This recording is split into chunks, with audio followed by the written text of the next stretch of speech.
Hello guys, ഈ കുത്തിരിക്കുന്നുണ്ട് എൻ്റെ രണ്ടാമത്തെ മോന്. നമ്മളിന്ന് ഇവിടെ ചെറിയൊരു പൊതിച്ചോറ് ഉണ്ടാക്കിയതാണ്. വലിയ വിഭവങ്ങളൊന്നുമില്ല, പക്ഷെ അവനത് ഒറ്റയ്ക്ക് കഴിക്കുന്ന കണ്ടപ്പോൾ ഒരു രസം തോന്നി.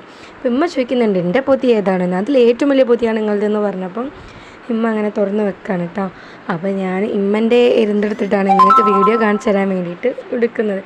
നീ ഇന്ത്യയിൽ കൈയിട്ട് കളിക്കാതെ നിൻ്റെ പൊതി എടുക്കടി എന്ന് പറഞ്ഞപ്പോഴാണ് തൊട്ടടുത്ത് എൻ്റെ ഒരു ചെറിയ കുഞ്ഞു പൊതി ഉണ്ടെന്ന് ഞാൻ കണ്ടത്.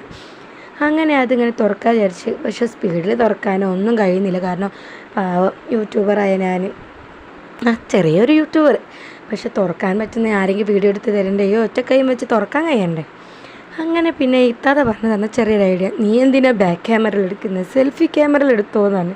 അപ്പോൾ പിന്നെ അങ്ങനെ ആയിക്കോട്ടെ എന്ന് വിചാരിച്ച് ഞാൻ അങ്ങനെ കഴിക്കാൻ വേണ്ടി അവിടെ ഇരുന്നിട്ടുണ്ട് കേട്ടോ. അപ്പോൾ എന്തൊക്കെ ഉള്ളത്, നല്ല എരുന്ത്, എനിക്ക് ഭയങ്കര ഇഷ്ടമാണ് എരുന്ത്, കൂന്തൾ, കടുക്ക, അങ്ങനത്തെയൊക്കെ. പിന്നെ ചീരപ്പേരി ഉണ്ട്, അയല വറുത്തതുണ്ട്, ചമ്മന്തി ഉണ്ട്, മുളകിട്ടതുണ്ട്. പക്ഷെ ഞാൻ കറിയൊന്നും ഒഴിച്ചിട്ടില്ല, ഇത് മാത്രം കൂട്ടി കുഴച്ച് ഇങ്ങനെ എടുക്കുകയാണ്. തിന്നും അടിപൊളിയായിരുന്നു. പക്ഷെ കറീൻ്റെ ആവശ്യമൊന്നുമില്ല, ഇതന്നെ മതി, നമ്മളെ വയറ് നിറയെ ഫില്ലാവും. പക്ഷെ ചോറ് ഇത്തിരി ആണെങ്കിലും തിന്നത് കൂടുതൽ എരുന്താണ് കേട്ടോ. പക്ഷേ ഇത് ഇട്ട് കുറച്ച് കഴിഞ്ഞപ്പോഴാണ് വീഡിയോ ഇടുന്നത്. ഇപ്പം നല്ല പണിയും കിട്ടിയിട്ടുണ്ട് വയറിന്. എന്തായാലും അടിപൊളിയായി, ആ വയറൊക്കെ നിറഞ്ഞ് അതെല്ലാം കൊണ്ടുപോയി വെച്ച് കുറച്ച് നേരം എൻ്റെ വീടിൻ്റെ ബാക്കിലുള്ള പുഴ കണ്ട് ആസ്വദിച്ച്. അപ്പോൾ അത്രയേ ഉള്ളൂ. ടാറ്റാ.